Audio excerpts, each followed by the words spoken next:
Muy buenas tardes, ¿qué tal? ¿Cómo les va? Hoy ha fallecido a los 78 años Franz Beckenbauer, uno de los mejores jugadores en la historia del fútbol. No solamente eso, uno de los máximos ganadores en la historia del fútbol, una de las personas, y creo que esto es lo más importante y lo que quedará en su relación con el deporte, una de las personas más influyentes en la historia del fútbol por todos los cargos que ocupó de principio a fin y por cómo pasó de su época de jugador, lo que influyó como jugador en el fútbol, lo que hizo como entrenador, lo que terminó haciendo como dirigente. Es decir, en cada etapa de su carrera ha estado cerca del fútbol. ¿Cómo hizo? ¿Qué hizo Beckenbauer para ser uno de los mejores jugadores en la historia de este deporte? Y no nos vamos a meter acá a debatir o discutir si ocupa un lugar entre los 5 mejores, entre los 7, entre los 8 o entre los 10. Hay una realidad y es que para definir quiénes son los mejores jugadores en la historia del fútbol, cada uno tendrá sus parámetros. Pero para mí, además de la habilidad, la capacidad goleadora y todo lo que hablamos habitualmente cuando analizamos a los mejores jugadores de la historia, para mí hay algo que define a Beckenbauer y que define a otros grandes como lo fue Pelé, como lo fue Johan Cruyff, con quienes compartió además época, es su capacidad de impactar el deporte a tal punto de cambiarlo. Y eso es lo que le aporta Beckenbauer al fútbol desde su época como jugador. Muchos se preguntan cómo un defensa central terminó siendo uno de los mejores jugadores de la historia de este deporte. Bueno, primero y principal porque él termina siendo defensa central y creo que para esto es un poco el video, para contar a qué jugaba, cómo jugaba, por qué era tan bueno Franz Beckenbauer en su etapa como jugador. Al margen quedará el título del mundo, al margen quedará la Copa Europea, Balón de Oro, campeón del mundo como entrenador, subcampeón del mundo como entrenador, varias veces campeón del mundo, campeón con el Bayern de Múnich, es decir, al margen de todo ese palmarés de títulos, ¿a qué jugaba? Primero y principal, él arrancó siendo un volante. De hecho, el Mundial del 66, donde llegan hasta la final, lo juega como volante. Un volante de una gran capacidad organizativa, de una técnica realmente muy pura, muy fina, pero principalmente muy inteligente para jugar y para hacer jugar a sus compañeros. De hecho, sigue esos primeros años de su carrera y en el 70 juega también el Mundial y termina en el partido del siglo. Termina jugando aquel partido memorable con el brazo agarrado contra el cuerpo porque tenía el hombro dislocado en el tiempo extra. También lo juega como volante central.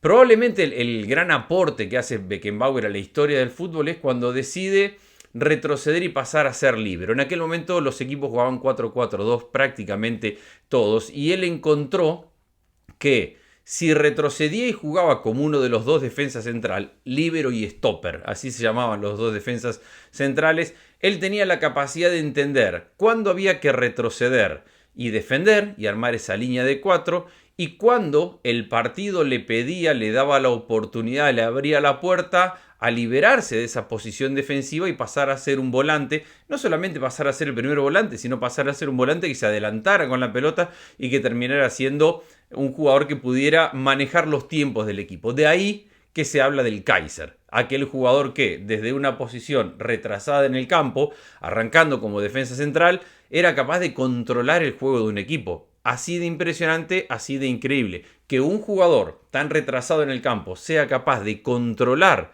a qué juega y cómo juega su equipo, habla sin lugar a dudas de su influencia. Y repito, todo esto pasa en la época, en la era donde el mundo aplaudía a Pelé, en la época más adelante donde el mundo se fascinaba con Johan Cruyff y su capacidad de ocupar espacios más allá de la posición en la cual arrancaba cada uno en la cancha. Lo de Beckenbauer era una calidad técnica impecable para sacar la pelota construida del fondo. De hecho, el fútbol italiano empieza a aprender de lo que hace Beckenbauer y se aleja del catenacho que traía Helenio Herrera cuando se da cuenta que ya esas posiciones tan fijas, tan firmes, tan estáticas, tan relacionadas a una sola función dentro del juego, eran obsoletas y se veían superadas. Porque enfrente había un jugador como Beckenbauer, que era el que sacaba la pelota construida desde el fondo, sacaba la pelota construida con un primer pase exquisito, con una capacidad técnica impecable, con una visión de juego y un entendimiento táctico muy claro de lo que era el partido,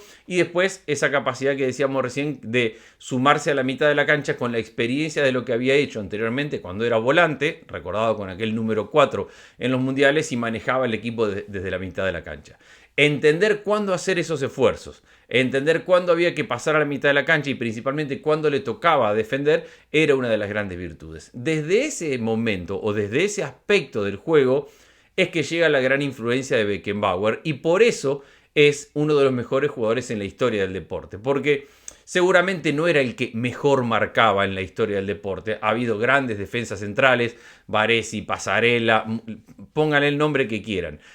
Uno muy bueno era Beckenbauer, sin lugar a dudas que era muy bueno, pero le sumaba a esa capacidad para defender y para recuperar su calidad técnica con la pelota en el pie. No era el mejor defensor en el juego aéreo, pero para eso se entendía a la perfección con su stopper. Recuerden, líbero y stopper eran los dos defensas centrales que jugaban en aquel momento y entendía muy bien la dinámica y la gimnasia de uno adentro, otro afuera, uno adentro, otro afuera, y esa rotación permanente de espacios y de cómo defender y cómo ocupar los espacios como para sacar adelante el equipo.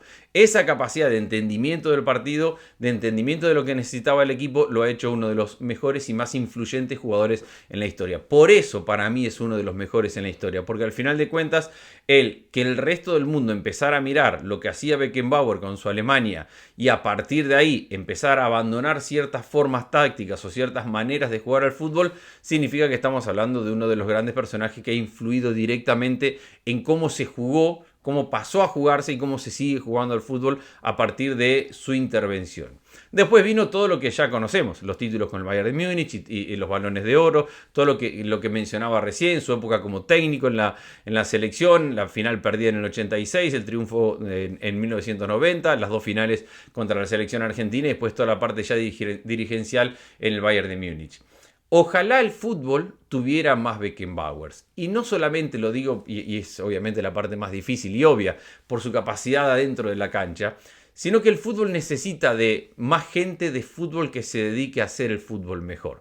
Es decir, jugador, técnico, dirigente. No es para todos, no todos tienen que hacer la misma escalera, pero está muy bien que el fútbol esté directamente relacionado con los futbolistas y con el aprendizaje que han tenido los futbolistas a lo largo de su carrera. Seguramente hay muchas cuestiones que hoy tienen que ver con el Bayern de Múnich y que no serían iguales si no hubiera pasado a Beckenbauer. No solamente desde la parte futbolística, sino desde la parte estructural. Este estadio que tiene el Bayern de Múnich tiene mucho que ver con la gestión de Beckenbauer para que tuviera un estadio así moderno. Y podríamos hablar de un montón de situaciones y momentos donde la influencia de Beckenbauer en el fútbol ha sido desde su etapa de jugador en los 60s, 70s, su etapa de técnico en los 80s, 90s, sus etapas de dirigente ya en los 2000. La vida perfecta de alguien que amó el fútbol, que vivió del, por y para el fútbol y al que aquellos que nos gusta y disfrutamos del fútbol le tenemos que agradecer su paso, porque al final de cuentas de eso se trata, dejar un legado, cuando el paso de una vida genera y marca una influencia tal que podemos mostrar y podemos ver el fútbol antes, después, a partir y por la aparición de un jugador como Franz Beckenbauer. Hoy lo despedimos, 78 años de edad, que descanse en paz, una de las figuras y uno de los hombres que más ha influenciado la historia del deporte que hoy seguimos día a día.